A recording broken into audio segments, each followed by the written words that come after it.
Now that DNA has exonerated more than 230 men, mostly in sex crimes and murder cases, criminologists have been able to go back and study what went wrong in those investigations. What they've honed in on is faulty eyewitness testimony. Over 75% of these innocent men were convicted in part because an eyewitness fingered the wrong person. At the heart of the problem is the fragility of memory. As one researcher told us, we now know that memory is not like a videotape recorder. You don't just record an event and play it back. Instead, memory is malleable, full of holes, easily contaminated and susceptible to suggestion, as in the case of Jennifer Thompson and Ronald Cotton.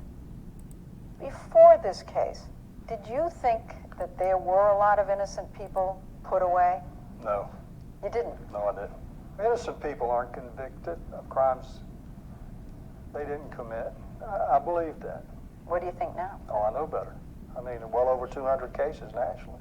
We've had a half dozen in this state alone. The first, of course, was my case.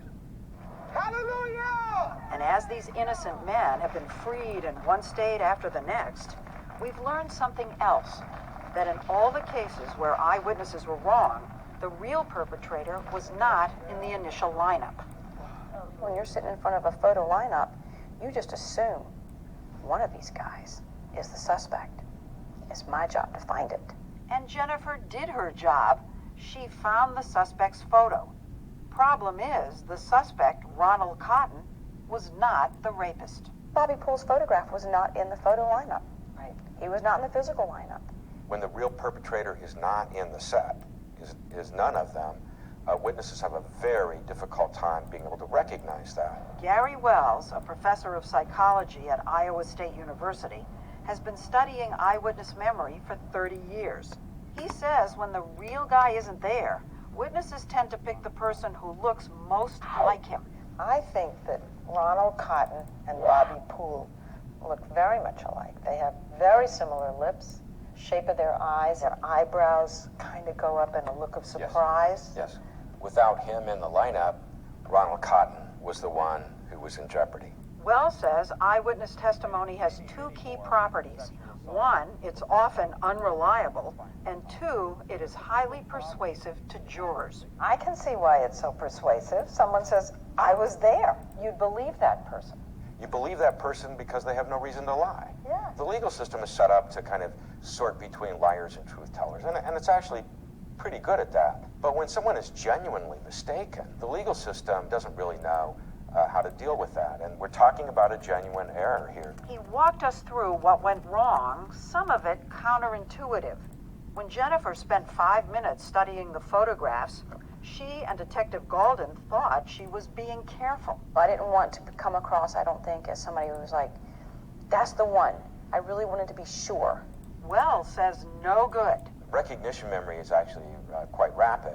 So we find in our studies, for example, that if somebody's taking longer than 10, 15 seconds, it's quite likely that they're doing something other than just using a reliable recognition memory. So you're saying if she really recognized the guy, it would have been almost instantaneous? Quite quick, yes.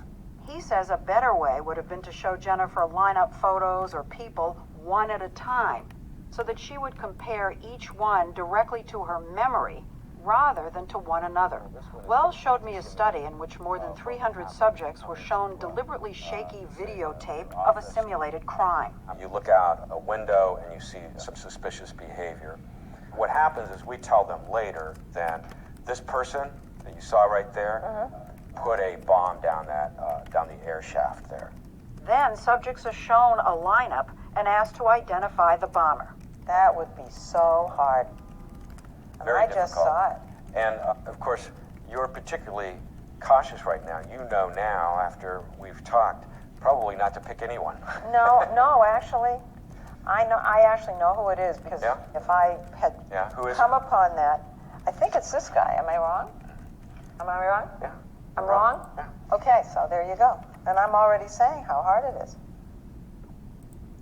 It's none of them. And it's so, and you Isn't know about that bizarre? it. You know about this. We've talked about this. So this is the this is Isn't what that, makes it look so what difficult. you just did to me. Yeah. I'm mortified. I feel like Jennifer. Wells says in real life, the mistake is often compounded by what happens next. Remember the seemingly innocent information Jennifer says she got from police after she picked Ronald Cotton out of the physical lineup? That's the same person you picked out in the photo lineup. So in my mind, I thought, bingo, I did it right. Wells studied what that reinforcement does. After half his subjects did what I did, picked an innocent person from this lineup, he told them nothing, then asked them questions about what they had seen. Very few felt highly confident about their choice. Only about 4% are saying they had a great view, which is good because we gave them a lousy view. Only about 3% are saying they got details of the face. That also is good because they really couldn't. But he told a second group of subjects, after they made the same incorrect choices, good, you picked the suspect. Now what happens is almost 45% of witnesses now report that they were positive or nearly positive. Notice that over 1/4 of them now say they had a great view. And This is really what happened to Jennifer. it is what happened with Jennifer. What this seems to be saying is that a reinforcement alters memory It does. dramatically. It does. He says the solution is to have someone independent administer the lineup, someone who doesn't even know who the suspect is, and certainly not the detective on the case. You shouldn't have been there. I shouldn't have been there. But nobody did anything wrong. I mean, that was Well, the no, that was practice. the common practice then. Yeah. It was the tradition. It was how it was done then. Law enforcement wasn't schooled in memory. We weren't schooled in protecting memory, treating it like a crime scene, where you're very careful, methodical about what you do and how you use it. I mean, we weren't taught that in those days. But none of these errors explains perhaps the most puzzling part of this story, how it is that Jennifer could see Bobby Poole in the courtroom and not realize her mistake. You're looking into the face of the man who raped you, whose face you had studied so intently. Yes. And there's no flicker, nothing between you and Bobby Poole. Nothing. I've gone back there many times trying to think, was there ever a moment? Did I ever look at him and think, and I didn't? Elizabeth Loftus is a professor of psychology and law at the University of California, Irvine, and an expert in memory. She showed me an experiment she says might help explain Jennifer's mistake. She asked me to study these faces. Then, after a few minutes, she gave me a memory test. Which of these two faces do you recognize right? Okay, you picked right. Left. You picked left. Okay. I said left, but I wasn't 100% sure. And then, the tricky part. Oh. Well, I'll tell you why I'm stymied. Because I just picked this one on the left 2 seconds ago. But now I'm not sure, because those two look very much alike to me. But I'm going to tell you the left. But I was wrong. It was the one on the right.